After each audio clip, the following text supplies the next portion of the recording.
It's a great day for race fans as the horses prepare for another great season at the nation's tracks. A lot of great thoroughbreds.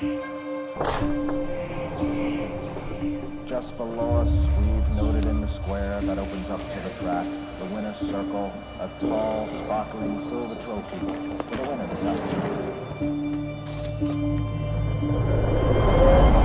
For all the excitement of a photo finish.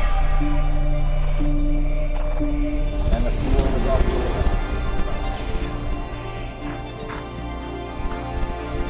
They're heading to the home lane.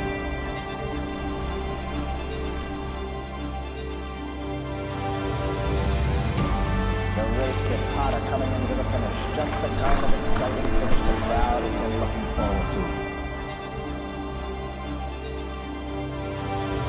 It takes a lot of work to get this far, and a lot of hard work to win it all.